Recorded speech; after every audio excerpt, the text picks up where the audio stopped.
My mother died on July 15th, 2024. Pancreatic cancer. 17 months of chemotherapy, hospital stays, and sleepless nights. I held her hand until her last breath. 8 months later, my father gathered the family at her beach house. The house she bought with her own inheritance. The house where she taught me to watch sunsets. And announced that I was just like her. A gold digger, he said. Don't expect anything from this family. Then he handed the keys to my sister. $2.8 million. Gone. Just like that. 6 relatives watched. No one said a word. I stood there with $847 in my bank account, smiled, and said, "Congrats, Vanessa." Because I knew something none of them did. My mother had spent 2 years preparing for exactly this moment. Hi, everyone. I'm Lillian Montgomery, 28 years old. And this is the story of how my mother's secret will change everything. If you're watching this, please subscribe and let me know where you are watching from. Let me tell you about my life before everything changed. I'm a third-grade teacher at Jefferson Elementary in Santa Monica. 24 students, 6 of them on the free lunch program. I make $52,000 a year, before taxes. After taxes, health insurance, and my student loan payments, I take home about $3,200 a month. My apartment is a 400-square-foot studio on the 3rd floor of a building that hasn't been renovated since 1987. The elevator breaks down twice a month. The hot water is unpredictable. Rent is $1,850, 42% of my take-home pay. My financial advisor, if I could afford one, would probably have a heart attack. I drive a 2018 Honda Civic with 87,000 miles on it. The AC stopped working last summer. I've been meaning to fix it, but that would cost $400 I don't have. The day I'm telling you about, my bank account showed exactly $847.32. I remember the exact number because I had just paid rent and I was counting down the 14 days until my next paycheck. Here's the thing that most people don't understand. My father is Richard Montgomery, CEO of Montgomery Construction Corp. He owns 3 properties in Southern California. He's a member of the Rotary Club. He golfs with city councilmen and real estate developers. And I live in a studio apartment with a broken AC, counting pennies until payday. The last time I saw my father before that day at the beach house was at my mother's funeral. He stood at the front of the church, accepting condolences, shaking hands, playing the grieving widower. He didn't say a single word to me. Not one. I sat in the 3rd row, not even the front row, and watched strangers hug my father while I held my mother's favorite scarf in my lap, trying not to fall apart. That was 8 months ago, and then Vanessa called. My phone rang on a Tuesday evening. I was grading spelling tests, 24 papers, red pen in hand, a cup of instant ramen cooling on my desk. The caller ID showed my sister's name, and my stomach immediately tightened. Vanessa hadn't called me in 3 weeks. Not since the funeral. Not to check in. Not to ask how I was coping. Nothing. Lily. Her voice was clipped, businesslike. No hello. No how are you. Do you have any of Mom's paperwork? Dad needs to check something. I set down my red pen. What kind of paperwork? I don't know. Legal stuff, documents, whatever Mom kept in her files. Vanessa. I tried to keep my voice steady. Are you okay? How have you been? She let out an impatient sigh. I'm busy, Lily. I've got a $4.2 million deal closing next month. You know how it is. A pause. Well, maybe you don't.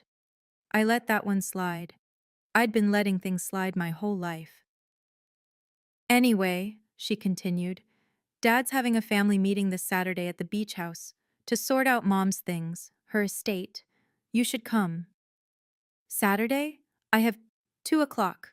Don't be late. Another pause, and then she added, almost as an afterthought, I mean, it's not like you have anything to lose, right? The words hit me like a slap. It's not like you have anything to lose. My sister, who hadn't visited our mother once during her final 8 months of chemotherapy. My sister, who was too busy chasing commissions to hold Mom's hand during her last breath.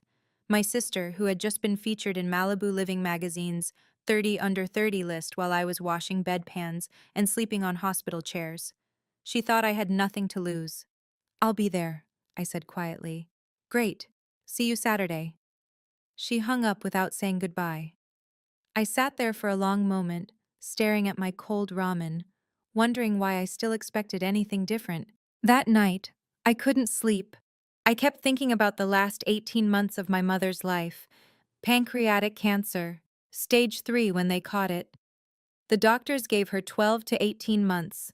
She lasted 17. I was there for every single one of those months. Every Tuesday and Thursday, I drove her to chemotherapy at Cedars-Sinai, a 90-minute round trip. I held her hair back when she vomited. I learned to change IV bags. I slept on a fold-out chair in her hospital room so many nights that the nurses started leaving me a spare blanket. My father? He was busy with work. He came to the hospital maybe once a week, stayed for 20 minutes, checked his phone the entire time, and left. He told everyone he was handling things at home so I could focus on Mom. Vanessa. She visited twice. Twice in 18 months. The first time, she stayed for an hour and spent most of it on her phone. The second time was the day before Mom died, and she only came because I called her, crying, telling her this was it. But here's the thing I keep coming back to. One night, about 3 weeks before she passed, Mom grabbed my hand. Her grip was weak, but her eyes were sharp, lucid.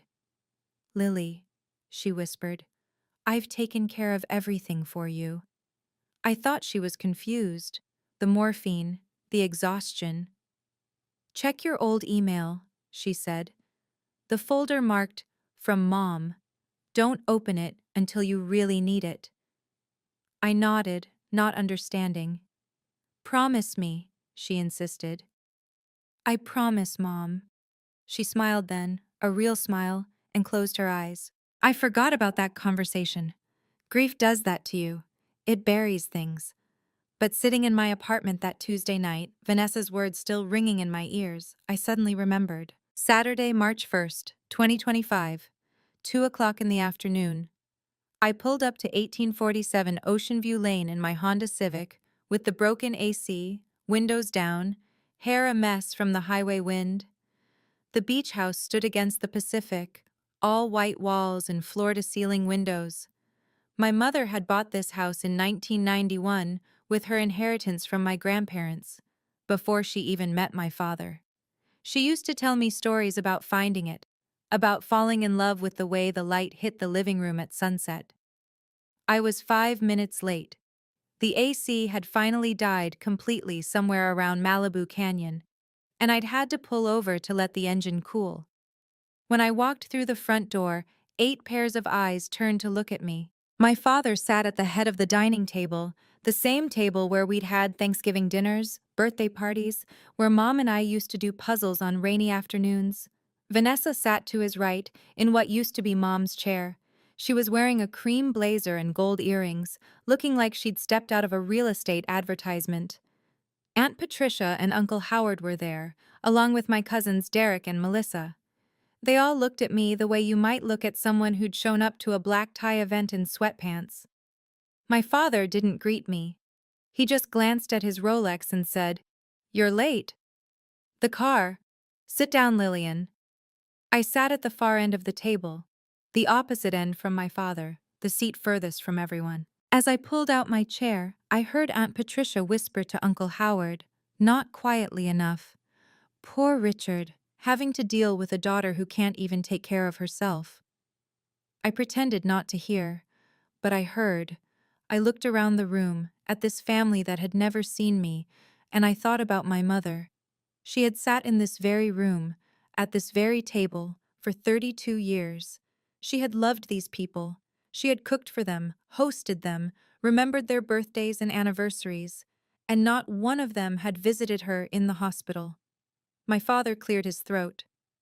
"Now that everyone's finally here," he said, looking directly at me, "we can begin." My father stood up and the room went silent. He had that effect on people, the CEO presence, the man who was used to boardrooms and contracts and getting exactly what he wanted. In his hand, he held a set of keys. I recognized them immediately. The keychain was a small silver seashell, a gift I'd made for my mother in third grade, back when I thought macaroni art and craft store charms were the height of sophistication. Mom had kept that keychain for 23 years. Your mother is gone, my father said. His voice was steady, practiced. And now it's time to sort out her affairs. I've consulted with our family attorney, and I've made some decisions about how to handle her estate. He paused, letting the weight of his words settle over the room. This house, he continued, gesturing around us, will go to Vanessa. My sister's face lit up. Aunt Patricia nodded approvingly. Uncle Howard muttered something about smart choice. Vanessa understands real estate, my father explained. She knows how to maximize value. She'll either develop the property or sell it at the right time. Either way, it stays in capable hands. I sat very still. I didn't move. I didn't speak. Then my father turned to me. As for you, Lillian, the way he said my name, like it tasted bitter in his mouth. You're just like your mother. He shook his head slowly. A gold digger, always taking, never contributing. 32 years I supported that woman, and what did I get? A daughter who can't even afford to fix her own car. The room was silent. No one defended me. No one even looked uncomfortable. Don't expect anything from this family, my father said. You've made your choices, now live with them. He handed the keys to Vanessa. She took them with a smile, a real, genuine smile, and said, Thank you, Daddy. I won't let you down. I sat there, my hands folded in my lap, my heart pounding so hard I could feel it in my throat. And then I did something that surprised even me. I looked at my sister and I said, Congrats, Vanessa. My voice didn't shake. My eyes didn't water. I stood up, picked up my purse, and walked out of that house without looking back. But in my mind, I heard my mother's voice. Check your old email. The folder marked, From Mom. I drove home in silence. No radio, no phone calls, just the sound of wind through my open windows and the hum of the highway beneath my tires. By the time I got back to my apartment, it was almost 6 o'clock. The sun was setting, painting the sky orange and pink through my tiny window. I sat on the edge of my bed, the same bed I'd had since college, the mattress sagging in the middle, and looked around. 400 square feet, a kitchenette with a 2-burner stove, a bathroom so small I could touch both walls if I stretched out my arms, a desk covered in student papers and red pens, $847 in my bank account, rent due in 2 weeks, $1,850. Paycheck arriving in 14 days, $1,600 after deductions. The math didn't work. It never worked. I looked at the photo of my mother on my nightstand. It was from my college graduation. She was beaming, her arm around my shoulders, so proud. That was before the diagnosis, before everything fell apart. Mom, I whispered to the empty room, you said you took care of everything, but I don't see how. And then I remembered. Check your old email, the folder marked, From Mom. I grabbed my laptop, fingers trembling slightly as I opened my email. I hadn't checked that old account in months. It was the one I'd had since high school, mostly full of spam and forgotten newsletter subscriptions. I scrolled through the folders on the left side of the screen. Promotions, social, updates. And there, at the bottom, a folder I'd created years ago and forgotten about. From Mom. My heart stopped. There was one email inside, sent August 15th, 2022. Subject line, For your eyes only, sweetheart. I clicked it open. The email was dated 2 years before my mother died, 2 years before the diagnosis. She had written it when she was healthy, clear-minded, thinking ahead. My darling Lily, if you're reading this, it means I'm gone, and something has happened that made you need help. I know you, sweetheart. You wouldn't open this unless you truly needed to. I need to tell you something important. The beach house is mine. I bought it in 1991 with the inheritance from your grandparents, 3 years before I married your father. It has always been mine, in my name alone. Your father knows this, though he's conveniently forgotten over the years. I've made a new will, a private one. I worked with an attorney named Margaret Collins. Her number is 5550147. The will is dated August 12, 2022, witnessed by 2 people, and notarized. A copy is stored at First Coastal Bank in a safe deposit box. In that will, I left the beach house to you. Not because you need the money, Lily, but because you're the only one who understands what that house really means. You're the only one who sat with me on the porch and watched the sunset. You're the only one who remembers. Your father will try to take it. He'll try to give it to Vanessa. But the law is on your side, sweetheart. The house was never his to give. Call Margaret. She's been waiting for you. I love you more than you will ever know. Mom, I read the email 3 times. Then I read it again. My hands were shaking. Tears were streaming down my face, the first tears I'd cried since the funeral. My mother had known. She had known exactly what my father would do, and she had spent 2 years preparing for this moment. I picked up my phone and dialed the number. The phone rang twice before a woman answered. Collins Legal Services, this is Margaret. Ms. Collins? My voice cracked. My name is Lillian Montgomery. I think my mother told you about me. There was a pause, then softly. I've been waiting for your call, Lillian. Something in my chest loosened. For the first time in 8 months, I felt like someone was on my side. Your mother came to me in 2020, Margaret explained. She wanted to make sure her wishes would be honored no matter what happened. We spent 2 years getting everything in order. The will, I said. It's real? Very real. Signed August 12, 2022. 2 witnesses, Nancy Wheeler and Robert Torres. Notarized by James Patterson, California Notary number 4521. The original is in a safe deposit box at First Coastal Bank, and I have certified copies in my office. I let out a breath I didn't know I'd been holding. Clause 3.2, Margaret continued, specifically states that the property at 1847 Ocean View Lane, Malibu, California, is transferred completely and permanently to you, Lillian Eleanor Montgomery. Your mother used your middle name to make absolutely sure there could be no confusion. My father, I said. He's already given the house to my sister. He announced it today. He can announce whatever he wants. He doesn't have the legal authority to transfer property that doesn't belong to him. Margaret's voice was calm, professional, but I could hear the steel underneath. However, we need to move quickly. If they try to file paperwork before we assert your claim, things could get complicated. How quickly? I've heard they've scheduled an appraiser for next week. We need to act before then.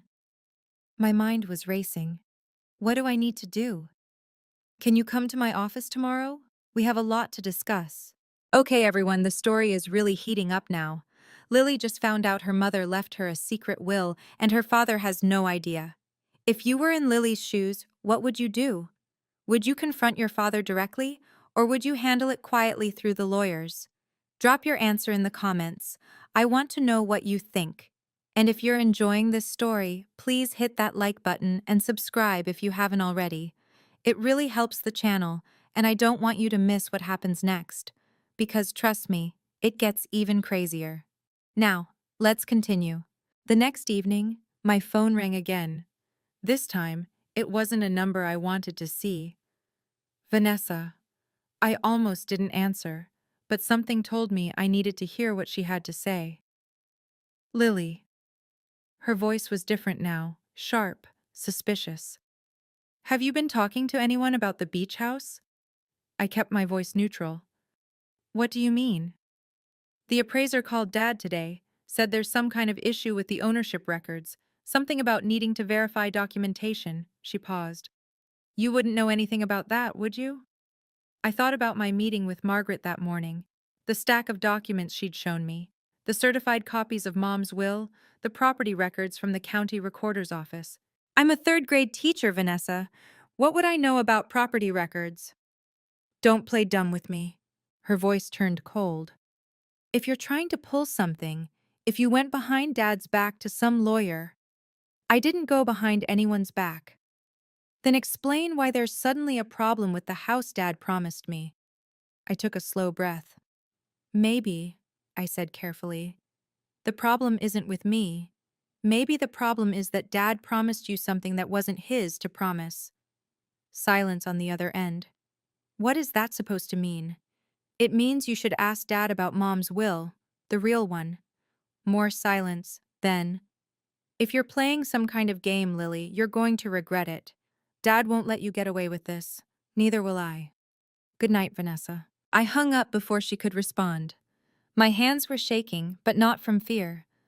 For the first time in my life, I hadn't backed down from my sister, and it felt terrifying. It also felt right. Tuesday, March 4th, 2025.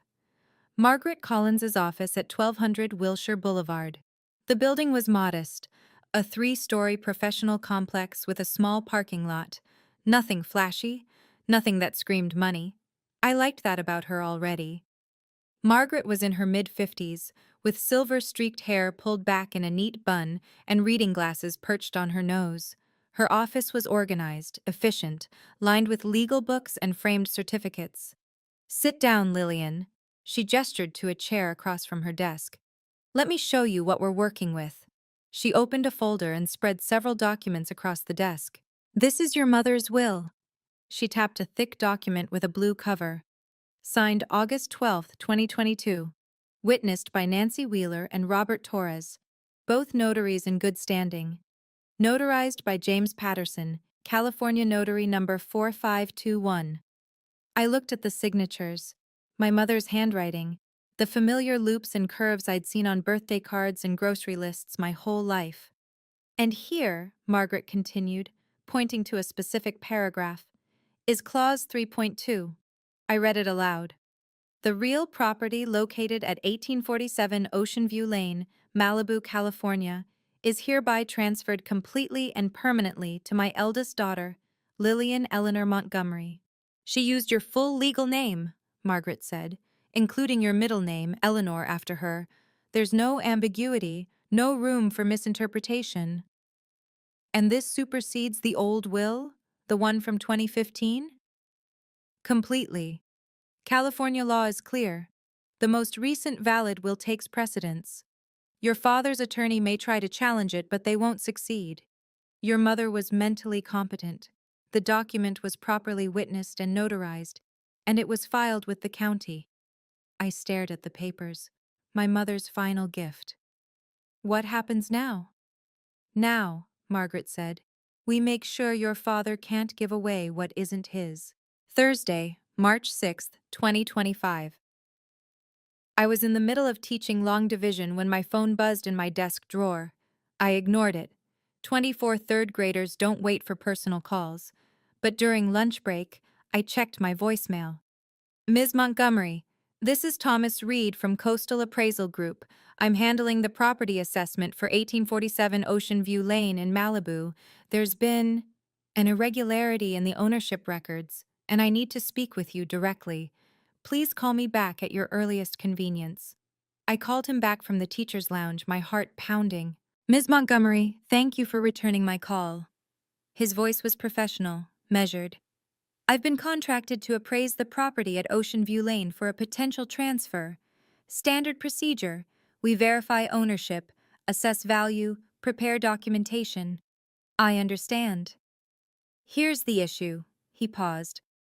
When I pulled the records from the county recorder's office, I found something unexpected. According to the filed documents, the property was transferred via a will executed by Eleanor Montgomery, effective upon her death. And the beneficiary listed isn't Richard Montgomery or Vanessa Montgomery. Another pause. It's you, Lillian Eleanor Montgomery. I closed my eyes. Hearing it from a stranger, an objective third party, made it real in a way that Margaret's documents hadn't. I've verified this 3 times, Thomas continued. The will was properly filed, properly notarized, and is legally binding. I don't know why Mr. Richard Montgomery believes he has the authority to transfer this property to anyone, but according to the official records, he doesn't. Thank you for telling me. Miss Montgomery, I'm required to report accurate information, and the accurate information is that you are the legal owner of that property. He cleared his throat. I thought you should know before the formal reading next week. Friday, March 7th, 2025. 7:30 in the evening. I was grading papers when my phone rang. The caller ID showed Dad, a contact I hadn't updated in years. Lillian. His voice was tight, controlled, the voice he used in business negotiations when things weren't going his way. We need to talk. About what? Don't play games with me. A sharp exhale. The appraiser says there's an issue with the beach house records. Something about a different will. You know something about this. I set down my red pen. I don't know what you're talking about. I'm not stupid, Lillian. If you've been conspiring with some lawyer your mother hired, Mom had her own lawyer? The question hung in the air. I could almost hear him recalculating. That's not the point, he said finally. The point is, there's going to be a formal will reading next Saturday, 10 o'clock, Morrison and Associates. You need to be there. Morrison and Associates, your lawyer's office? Our family lawyer's office. David Morrison has handled our affairs for 15 years. I almost smiled. My father was so confident, so certain that his lawyer, his office, his rules would give him the advantage. I'll be there, I said. And Lillian. His voice dropped lower. Whatever you think you're doing, whatever scheme you've cooked up, it won't work. I built this family. I made the money. I make the decisions. Your mother understood that, even if she didn't always like it. Did she? What? Did Mom understand that? Or did she just let you believe she did? Silence. Saturday, 10 o'clock. Don't be late. He hung up. I sat there in the quiet of my apartment looking at the stack of ungraded papers, the photo of my mother, the laptop where her email still glowed on the screen. My father thought he was summoning me to his territory. His lawyer, his rules, his game. He had no idea that my mother had been planning this for years. The week between that phone call and the will reading was the longest of my life. 7 days, 168 hours, and every single one of them felt like walking through quicksand. Vanessa texted me 7 times. Each message was worse than the last. Monday. I know you're up to something. Dad is furious. Tuesday. You're going to embarrass yourself. Just give up now. Wednesday. That house is mine. Dad promised it to me. Thursday. You've always been jealous of me. This is pathetic. Friday. If you show up on Saturday and make a scene, I will never speak to you again. Saturday morning, 6 a.m. Last chance. Back out now and maybe Dad will forgive you. Saturday morning, 8 a.m. You're making the biggest mistake of your life. I didn't respond to any of them. Aunt Patricia called on Wednesday. Sweetheart, she said, in that condescending tone I'd heard my whole life, I know you're going through a hard time, losing your mother, struggling financially. It's understandable that you might feel desperate, but you need to know your place. Your father has worked so hard to build this family. Don't embarrass him. I thanked her for her concern and hung up. At school, my students noticed something was different. Maya, a quiet girl with braids and big brown eyes, came up to my desk during free reading time. Ms. Montgomery, are you okay? I looked at her, this 8-year-old who saw more than most adults, and I smiled. I'm going through something hard right now, Maya, but I'm going to be okay, too. My mom says when things are hard, you have to be brave even when you're scared. Your mom is very wise. That night, the night before the reading, I sat on my bed and looked at my mother's photo. I'm scared, Mom, I whispered, but I'm not going to let them erase you. I'm not going to let them win. The photo didn't answer, but somehow I felt like she heard me. Friday, March 14th, 2025, 11:47 p.m.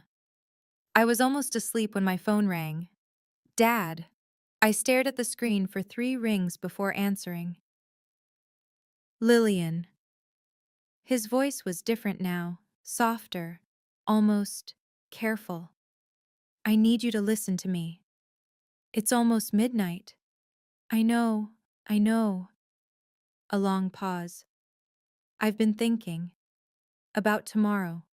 About everything. I sat up in bed, suddenly wide awake. I know there's another will, he said. I know your mother did something behind my back. And I know you've been talking to her lawyer. I didn't confirm or deny. I just waited. Here's what I'm offering. His voice shifted back to business mode. Walk away. Don't show up tomorrow. Forget about whatever your mother put in that document, and I'll give you $50,000, cash, enough to pay off your student loans, fix your car, maybe put a down payment on a real apartment. $50,000. For a moment, just a moment, I thought about it. 50,000 would change my life. It would mean no more counting pennies, no more broken AC, no more choosing between groceries and gas. But then I did the math. Dad, I said slowly, the beach house is worth $2.8 million. You're offering me 50,000. That's 1.8% of its value. Silence. You're asking me to give up my mother's final wish.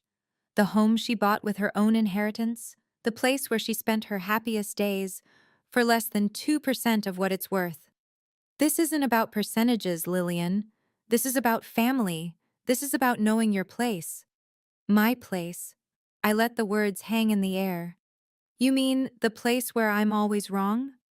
Where I'm always less than Vanessa? Where I'm a gold digger just like my mother? I didn't mean, yes, you did. My voice was steady now, calm. You meant every word. And so did Mom, when she wrote that will. She knew exactly what you would do. And she made sure I would be protected. Lillian, I'll see you tomorrow, Dad. Good night. I hung up before he could respond. My hands were trembling, but not from fear. For the first time in my life, I had stood up to my father, and I wasn't going to back down. Saturday, March 15th, 2025, 7 o'clock in the morning. I woke up before my alarm. The sun was just starting to rise, painting my tiny apartment in shades of gold and pink. I showered, dried my hair, put on the black dress my mother had given me for my 25th birthday, simple, elegant, the kind of dress she always said made me look like the woman you're becoming. I hadn't worn it since her funeral. I made coffee in my single-serve machine and sat at my desk, looking at my mother's email one more time. I love you more than you will ever know. At 8:30, I called Margaret. Are you ready? She asked. As ready as I'll ever be. Good. I'll arrive 15 minutes after you. We don't want them to know we're connected until the right moment. And if they challenge the will? They can challenge all they want. The law is on our side. A pause. Lillian, I've been doing this for 30 years. Your mother's will is airtight. She made sure of it. I thanked her and hung up. At 9 o'clock, I got in my Honda Civic, windows down, broken AC and all, and started the drive to Malibu. The traffic was light for a Saturday morning. I took Pacific Coast Highway, watching the ocean glitter on my left, thinking about all the times my mother and I had made the same drive together. She would always roll down the windows and breathe in the salt air, smiling like she was the happiest person in the world. I'm doing this for you, Mom, I whispered to the empty car. I'm not going to let them take what's yours. At 9:45, I pulled into the parking lot of Morrison and Associates. The building was sleek, modern, all glass and steel. My father's kind of place. I checked my reflection in the rearview mirror. My mother's dress, my grandmother's pearl earrings, my own steady gaze. I was ready. The conference room at Morrison and Associates was exactly what I expected. Mahogany table, leather chairs, floor-to-ceiling windows overlooking the Pacific. A room designed to intimidate. When I walked in, 12 pairs of eyes turned to look at me. My father sat at the head of the table, wearing his charcoal gray suit and his Rolex, looking every inch the CEO he was. Vanessa sat to his right, my mother's old seat, in a cream blazer and gold jewelry, her hair perfectly styled. David Morrison, the family attorney, sat to my father's left, a stack of documents in front of him. Aunt Patricia and Uncle Howard were there, along with Derek and Melissa. Two representatives from First Coastal Bank occupied seats near the middle of the table. Thomas Reed, the appraiser, sat near the window.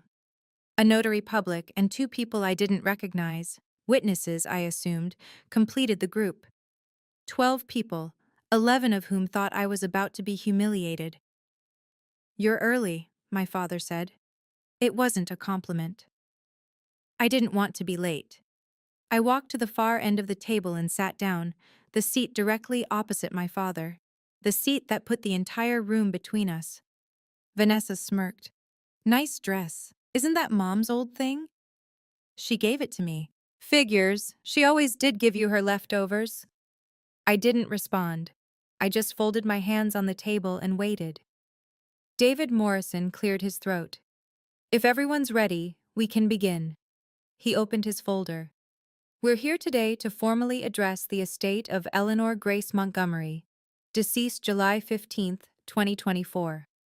I have before me the last will and testament of Mrs. Montgomery, dated September 3rd, 2015. I glanced at the clock on the wall. 10:02. Margaret would be here in 13 minutes. Which designates Richard Allen Montgomery as the primary beneficiary and executor of the estate, with full authority to distribute assets as he sees fit. My father nodded, satisfied. According to this document, Morrison continued, Mr. Montgomery has elected to transfer the property at 1847 Ocean View Lane to his daughter Vanessa Claire Montgomery. Vanessa's smile widened, and then Thomas Reed, the appraiser, raised his hand. "I'm sorry," he said, "but there may be a problem with that." The room went quiet. David Morrison frowned. "Mr. Reed, this is a formal will reading. If you have concerns about the appraisal—" "It's not about the appraisal." Thomas Reed's voice was calm, professional. "It's about the ownership records." My father's jaw tightened. "What about them?" "When I pulled the property records from the county recorder's office, I found a discrepancy. The 2015 will you're referencing lists Mr. Montgomery as the beneficiary of the estate, but there's a more recent document on file." Vanessa's smile faltered. "What do you mean, more recent?" "A will dated August 12th, 2022, properly witnessed, properly notarized, and filed with the county. It supersedes the 2015 document." My father stood up so fast his chair scraped against the floor. "That's impossible. Eleanor never— she wouldn't have—" "Dad," Vanessa grabbed his arm. "Sit down. This is obviously some kind of mistake." But I could see the panic in her eyes, the same panic that was starting to spread across my father's face. "There's no mistake," Thomas said. "I verified the records 3 times. The 2022 will is legitimate." David Morrison looked like he'd swallowed something sour. "Mr. Montgomery, you never mentioned—" "Because I didn't know." My father's voice was rising now. "Eleanor never told me about any other will." The door to the conference room opened. Every head in the room turned. Margaret Collins walked in, calm and composed, carrying a leather briefcase. She was dressed in a navy blue suit, her silver-streaked hair pulled back, her expression unreadable. "Good morning," she said. "I apologize for the interruption. My name is Margaret Collins. I was Eleanor Montgomery's personal attorney from 2020 until her passing." My father's face went white. "I have here," Margaret continued, setting her briefcase on the table, "the original copy of Eleanor Montgomery's last will and testament, dated August 12, 2022, witnessed by Nancy Wheeler and Robert Torres, notarized by James Patterson, California Notary Number 4521. She opened the briefcase and pulled out a thick document with a blue cover. "And according to Clause 3.2 of this will, the property at 1847 Ocean View Lane, Malibu, California, is transferred completely and permanently to Eleanor's eldest daughter. She looked directly at me. Lillian Eleanor Montgomery. The room erupted. Okay, everyone, this is the moment we've been waiting for.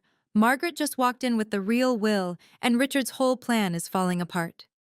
Can you imagine the look on his face right now? Quick question for you. What do you think Richard is going to do next? Is he going to accept defeat, or is he going to fight? Drop your prediction in the comments. And if you're loving this story, smash that like button right now. It takes 1 second, and it really helps me out. Plus, you definitely don't want to miss what happens next, because the drama is just getting started. Let's continue. My father was shouting now. This is fraud! Lillian manipulated her mother when she was sick. Eleanor wasn't in her right mind. Margaret didn't flinch. Mr. Montgomery, this will was executed on August 12th, 2022, 2 full years before your wife was diagnosed with pancreatic cancer. She was in perfect health at the time of signing. I have medical records to confirm this if you'd like to challenge it in court. She couldn't have. Eleanor would never. Eleanor could, and she did. Margaret's voice was steel wrapped in silk. She came to me because she wanted to ensure her wishes would be honored. She knew exactly what would happen after she was gone, and she took steps to protect her daughter. Vanessa stood up, her face flushed. This is insane! Dad promised me that house. I already have clients lined up. I've made commitments. Commitments to sell property you don't own? Margaret raised an eyebrow. That sounds like a problem for you, not for my client. David Morrison held up his hands. Everyone, please. Let's take a moment to review the documentation. By all means, Margaret slid the will across the table to him. You'll find everything in order: signatures, witnesses, notarization, county filing. I've also brought certified copies from First Coastal Bank, where the original was stored. One of the bank representatives nodded. I can confirm. The document in our vault matches this copy exactly. Thomas Reed spoke up again. And the county recorder's records support this as well. As far as the state of California is concerned, Lillian Montgomery has been the legal owner of that property since July 15, 2024, the date of Eleanor Montgomery's death. The room fell silent. I looked at my father. His face had gone from red to pale. His hands were gripping the edge of the table like he might fall over without it. You, he said, staring at me. You knew. This whole time, you knew. I met his gaze. No, Dad. I didn't know. Not until you called me a gold digger and gave my inheritance to Vanessa. For a moment, no one moved. Then Vanessa turned on me, her voice shaking with fury. You planned this. You and Mom, you planned this whole thing to humiliate me. I didn't plan anything, Vanessa. Mom did. And she did it because she knew exactly how you and Dad would treat me after she was gone. That's not... You didn't visit her once in the last 8 months of her life. My voice was quiet, but it carried through the room. Not once. I was there every day, every chemotherapy session, every night in the hospital, and you couldn't even make time for a phone call. Vanessa's mouth opened and closed. No sound came out. My father found his voice. This isn't about visits. This is about what's right. That house should stay in the family. It is staying in the family, I said. It's staying with me. You don't deserve it. You've never earned anything in your life. I earned my mother's love. I stood up slowly. I earned her trust, and I earned the right to carry out her final wishes. David Morrison cleared his throat. Mr. Montgomery, I'm afraid the documentation appears to be in order. If you wish to contest the will, you'll need to file a formal challenge, but I should warn you, the grounds for overturning a properly executed will are extremely narrow. Then I'll find grounds. My father slammed his hand on the table. I'll prove she wasn't competent. I'll prove Lillian coerced her. Margaret stepped forward. Mr. Montgomery, I would strongly advise against that course of action. Your wife was examined by her physician 2 weeks before signing this will. I have a letter confirming her mental competency. Any challenge you file will not only fail, it will become a matter of public record. She let that sink in. Do you really want the Rotary Club to know you tried to steal your daughter's inheritance by accusing your dead wife of incompetence? My father went very, very still. The silence in the room was suffocating. I looked around the table, at my father, white-faced and trembling with rage, at Vanessa, mascara starting to smear as tears of frustration welled in her eyes, at Aunt Patricia and Uncle Howard, who suddenly couldn't meet my gaze, at the lawyers and bankers and witnesses who had come expecting a simple property transfer and instead witnessed the unraveling of my family's carefully constructed facade. I took a deep breath. I didn't come here for revenge, I said. My voice was steady, calm, the voice I used when explaining difficult concepts to my third graders. I came here to honor my mother's wishes. My father started to speak, but I held up my hand. Let me finish. He stopped. I think he was too shocked to do anything else. The beach house is mine. That's not my decision, it's Mom's. She bought it with her own money before she ever met you. She loved that house. She raised me in that house. And she wanted me to have it. I turned to Vanessa. I'm sorry you made promises you can't keep. I'm sorry you counted on something that wasn't yours. But that's not my fault, and it's not Mom's fault either. Then I looked at my father. Really looked at him. You called Mom a gold digger. You called me a gold digger. In front of our entire family. I paused. Mom spent 32 years loving you. She cooked your meals, raised your children, supported your business, and never once asked for recognition. And you repaid her by insulting her memory the moment she was gone. His jaw tightened, but he said nothing. I don't need you to apologize, I continued. I don't need you to understand, but I need you to know this. I will never let anyone disrespect my mother again. Not you, not Vanessa, not anyone. I picked up my purse. Margaret will handle the paperwork. The transfer should be complete within 30 days. I walked toward the door. I was almost at the door when Thomas Reed caught up with me. Ms. Montgomery. He fell into step beside me as I walked through the lobby. I just wanted to say, your mother was clearly a remarkable woman. I stopped, turned to look at him. She planned all of this years in advance, he continued. The will, the filing, the documentation. She made sure every piece was in place so that when the time came, there would be no question about her intentions. He shook his head, a small smile on his face. In 30 years of property appraisal, I've never seen anything like it. She was always thinking ahead, I said softly. Even when she was sick, she was thinking about everyone else. You should be proud. I am. He nodded and headed back toward the conference room. I pushed through the glass doors and stepped into the California sunshine. The parking lot was quiet. My Honda Civic sat in the corner, windows still down from the drive over, looking small and shabby next to the BMWs and Mercedes that filled the other spaces. I didn't care. I got in my car, put my hands on the steering wheel, and just sat there for a moment. I had done it. I had walked into my father's territory, his lawyer's office, surrounded by his family and his allies, and I had won. Not because I fought, not because I screamed or cried or begged, because my mother had loved me enough to protect me, even from beyond the grave. I drove to the beach. Not to the house, not yet, just to a quiet stretch of sand where I could see the waves and feel the salt air on my face. I did it, Mom, I whispered to the ocean. I did it. The fallout came faster than I expected. 3 days after the will reading, Tuesday, March 18th, 2025, my phone buzzed with a Google alert I'd set up for Vanessa's name. Old habit from when I used to track her magazine features. Malibu real estate deal falls through. After ownership. Dispute. The article didn't name names directly, but anyone in the industry would know exactly who it was about. A rising star real estate agent had promised a major client, identified only as the Hartley Group, that she could deliver a prime beachfront property as part of a $4.2 million development package.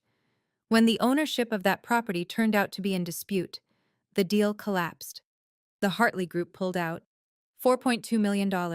Gone. Vanessa's commission would have been $126,000. That evening, my phone rang. Vanessa's number. I almost didn't answer, but something told me I needed to hear this. "You ruined my life." Her voice was raw, ragged. She'd been crying. "Do you understand that? You ruined everything I've worked for." "Vanessa, I was going to be somebody. I was going to make partner at the agency, and now everyone knows I promised something I couldn't deliver." "You promised something that wasn't yours to promise." "It should have been mine. Dad said—" "Dad was wrong." I kept my voice calm. "And so were you. You spent the last 8 months of Mom's life chasing deals instead of saying goodbye, and now you're blaming me because your shortcuts caught up with you." Silence. Then quietly, "You don't understand what it's like. The pressure, the competition." "You're right, I don't. But I do understand what it's like to hold your mother's hand while she dies, and you miss that." I hung up. 2 weeks later, Saturday, March 29th, 2025, the consequences reached my father. Aunt Patricia called me. Not to apologize exactly, but close enough. "Lillian, I wanted you to know that I'm sorry for what I said at the beach house, for not speaking up when your father—" She trailed off. "I didn't know about your mother's will. None of us did." "I know. Your father is— he's not doing well. The story got around. People at the Rotary Club heard about what happened. He's been asked to step down from the gala planning committee." I wasn't surprised. My father had built his reputation on being a man of integrity, a family man, a pillar of the community. The image of him trying to steal his daughter's inheritance while insulting his dead wife didn't exactly fit that narrative. "Some of his business partners have been distant," Patricia continued. "There's talk."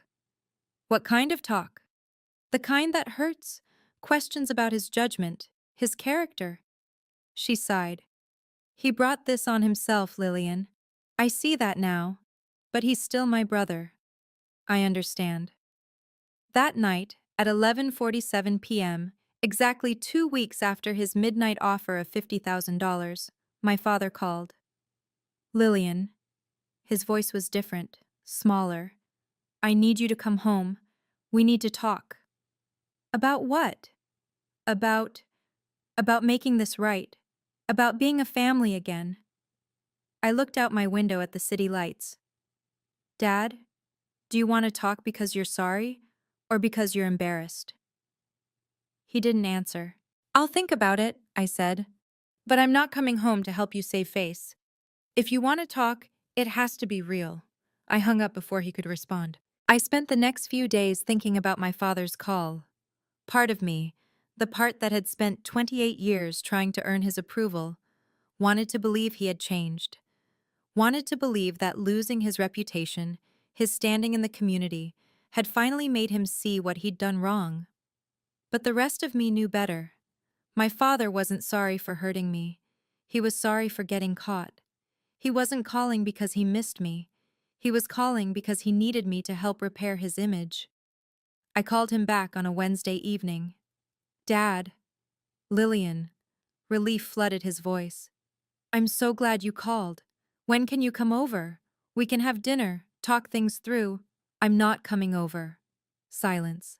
"I've been thinking about what you asked," I continued, "about being a family again. And I realized something." "What's that?" "You don't want a family. You want an audience. You want people who will smile and nod and tell you you're right, no matter what you do." I took a breath. "That's not who I am anymore. Lillian, if you want to have a relationship with me, it has to be different. You have to actually see me. Not as a disappointment. Not as someone to compare to Vanessa. Just as your daughter." "I do see you." "No, you don't. You never have." My voice was steady. "But maybe someday you will. When you're ready to try, really try. You know where to find me." "Lillian, please." "Goodbye, Dad." I ended the call. My hands weren't shaking this time.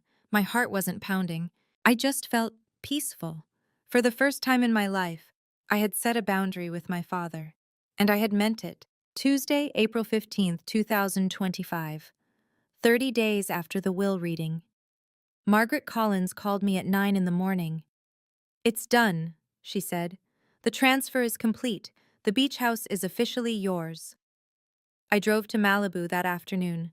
The traffic was light, the sun was shining, and for the first time in months, I rolled down my windows, not because my AC was broken, but because I wanted to feel the ocean air.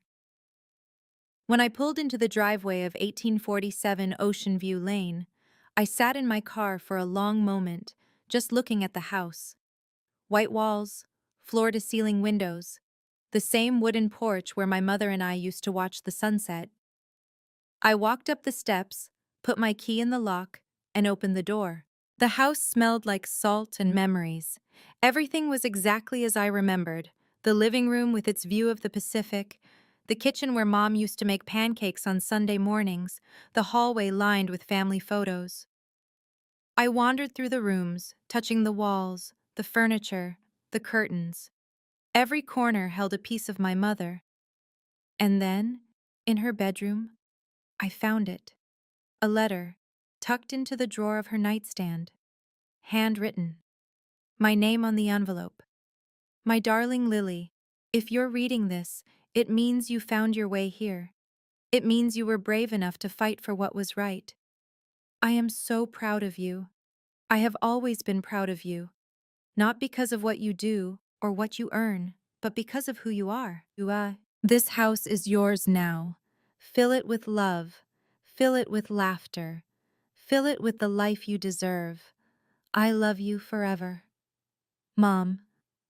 I held the letter to my chest and cried. 6 months later, October 2025. I'm still a third-grade teacher at Jefferson Elementary. I still have 24 students, still grade spelling tests with a red pen, still stay late to help kids who need extra attention. Some things haven't changed. I still love my job. I still believe that teaching is one of the most important things a person can do. But other things are different now. The beach house is partially rented out. The guest cottage in the back brings in $4,500 a month in passive income. For the first time in my adult life, I'm not counting pennies until payday. I used some of that money to start something new: the Eleanor Montgomery Scholarship Fund for students at Jefferson Elementary who need financial help to pursue their dreams. We've already given out 3 scholarships, $2,000 each, to kids who remind me of myself at that age. Kids who work hard, who care about others, who deserve a chance. I still live in my studio apartment most of the time.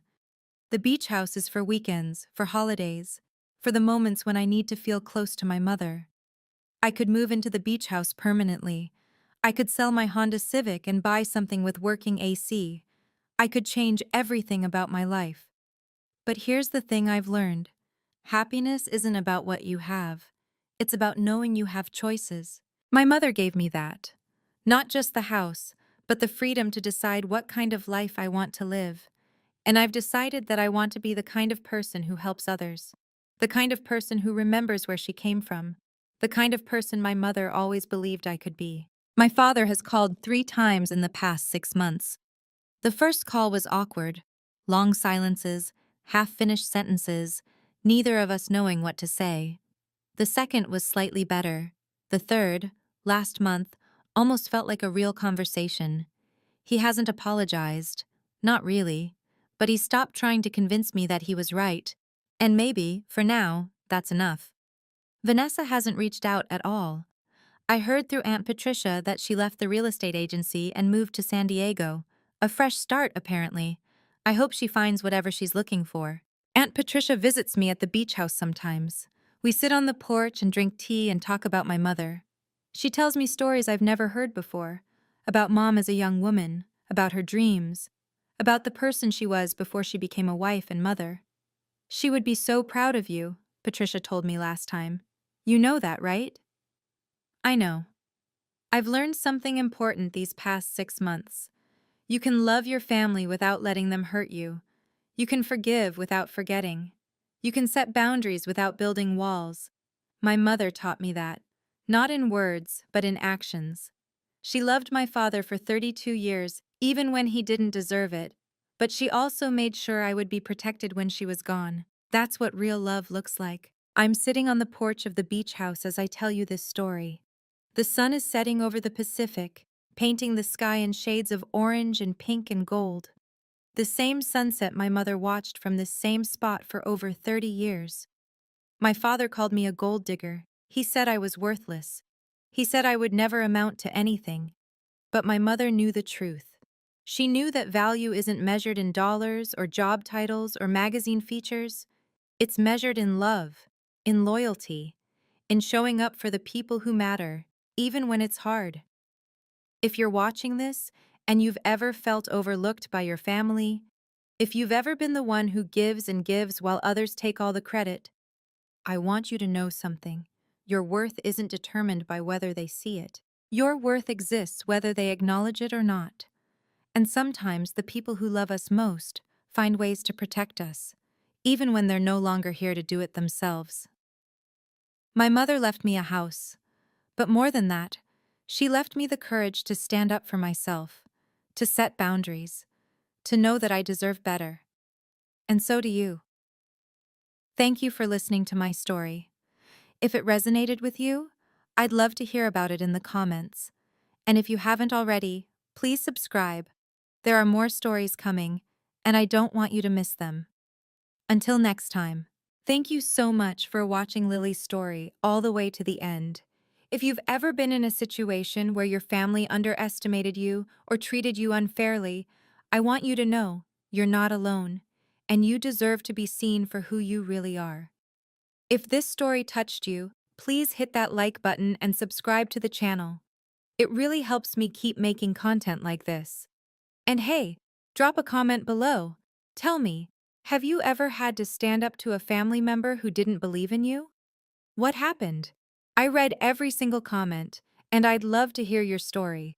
Check the description for more stories like this one, and I'll see you in the next video. Take care of yourselves.